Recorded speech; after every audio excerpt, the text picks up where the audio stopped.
Yes.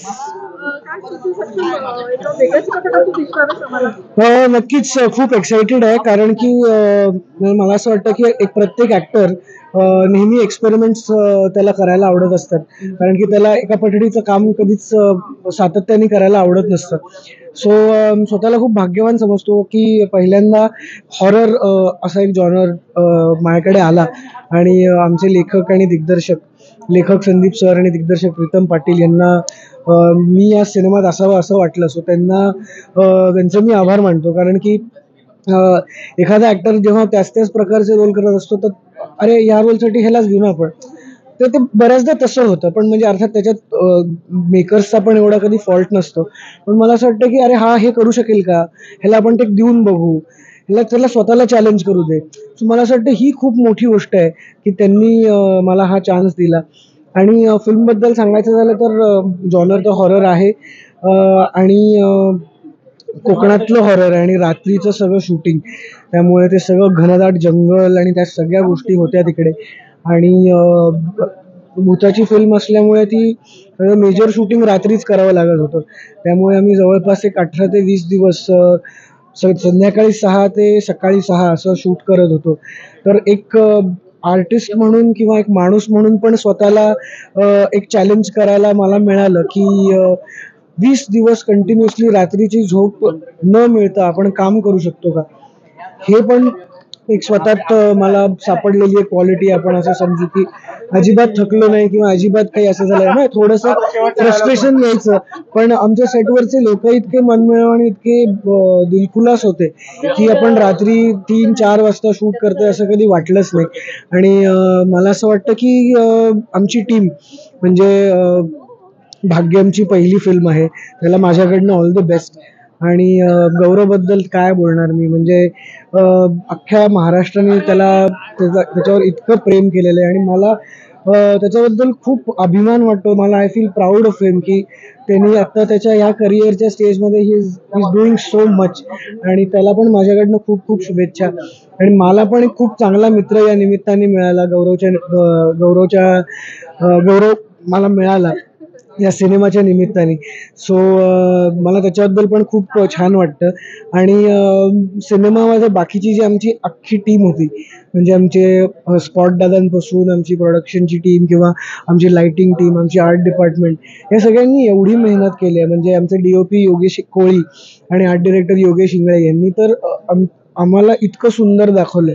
आणि म्हणजे आम्ही त्यांना असं म्हणायचो की अरे किती छान सजवली आहेस फ्रेम, पण ती प्रेक्षकांना भीतीदायक वाटणार आहे हे नक्की. आम्ही बनवत असल्यामुळे आम्हाला ते खूप भारी वाटत होतं की अरे खूप छान दिसतंय, पण प्रेक्षकांना नक्कीच ते भीतीदायक वाटणार आहे असं मी 100% खात्रीने सांगेन. तुला भरपूर प्रसिद्धी मिळाली आणि तू येस. त्याच्यामध्ये आलास. तर कसं पाहतोस हे सगळं यश? मला असं वाटतं की यश असतं, पण मला असं वाटतं तुम्ही माणूस म्हणून किती ग्राउंडेड आहात, आणि समोरच्याला तुम्ही किती रिस्पेक्ट देता. म्हणजे आपण मैत्री करताना हा किती श्रीमंत आहे, किंवा ह्याच्यामुळे मला काय मिळणार आहे, किंवा ह्याचं माझ्या आयुष्यात आल्यामुळे मला काय फायदा होणार आहे. मला असं वाटतं की मी आज सगळ्याच्या थोडासा परे गेलो, आणि मला माणसाशी तो माणूस कसा आहे हे खूप महत्वाचं आहे, आणि अशा लोकांची मला मैत्री करायला खूप आवडतं. सो मला असं वाटतं की आमच्या सेटवरती सगळेच लोक तसे भेटले, आणि सगळ्यांची माझी खूप चांगलं बॉन्डिंग झालं, खूप चांगलं नातं अख्ख्या टीम बरोबर निर्माण झालं. आणि मला असं वाटतं की आपण आता आपण आपण म्हणून वागायला पाहिजे का, आपण इगो पकडून किंवा कोणीतरी आपल्याबद्दल काहीतरी बोललं मग आपण त्याच्याबद्दल ते मनात ठेवून, मग ह्याच्यात आपला खूप वेळ वाया जातो. मला असं वाटतं की आपण जितकं आपल्या कामावर, आपल्या फॅमिलीकडे, आपल्या मित्रांकडे किंवा आपल्या वर्क कॉलिग्सकडे आपण जेवढं पे अटेन्शन करू, तितकं आपलं काम पण चांगलं होणार आहे, तितकं एकमेकांना आपण सपोर्ट पण करणार आहोत.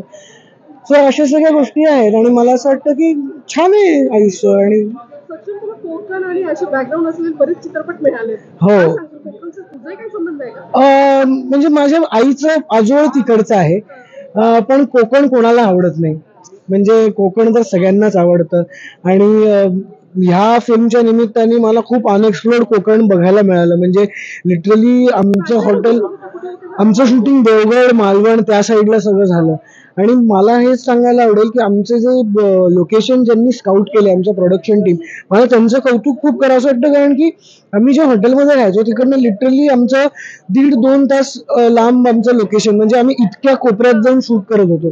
पण तुम्ही ते जेव्हा फिल्ममध्ये बघाल लोकेशन, इतकी सुंदर लोकेशन आम्ही निवडलेली आहेत आमच्या टीमनी, किती म्हणजे आम्ही जेव्हा सेटवर जायचो आम्ही बघतच बसलो असतो इथे शूट करायचे.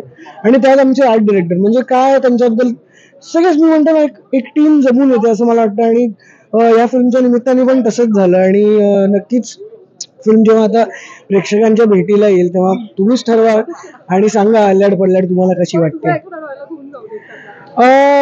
ते आपण थोडं गुपित ठेवूया, कारण की अजून कॅरेक्टर्स बद्दल सांगू शकत नाही. आणि ह्याच्यामध्ये अजून एक प्लस पॉइंट असा आहे की आम्ही तर आहोत, पण काही सिनियर कलाकार पण आहेत. तर तेही तुम्हाला हळूहळू रिव्हील होणार आहेत. आणि त्यांच्या बरोबर गौरव आणि माझं इतकं छान नातं तयार झालं या सेट. डान्स पण केलेला आहे. आमच्या कोरिओग्राफरांचं कौतुक करेन की त्यांनी माझ्याकडनं अगदी घासून घासून मेहनत करून, म्हणजे मी त्यांच्या मागे लागायचो. ते म्हणायचे यार बिचारा दमला, थोडा ब्रेक घे. म्हणलं नाही, ही स्टेप मला येत नाही, मला काय येत नाही, मला शिकवा, माझ्याकडनं करून घ्या. सो असं त्यांच्याकडनं सगळं ते डान्स आणि या सगळ्या गोष्टी करून घेतल्या. सो मला असं वाटतं की खूप मस्त एक्सपिरियन्स होता. आणि आता प्रेक्षकांना ठरवू दे कशी वाटते त्यांना फिल्म. आम्ही तर खूप मेहनत केलेली आहे, कारण की आपण जेव्हा एक फिल्म बनवतो तेव्हा जवळपास एक 70-80 लोक या अख्ख्या प्रोसेसमध्ये इन्व्हॉल्ड असतात. आणि आपण कुठल्याही सिनेमाला जातो आणि 5 मिनिटात ठरवतो की अरे नाही रे, फिल्ममध्ये काय मजा नाही.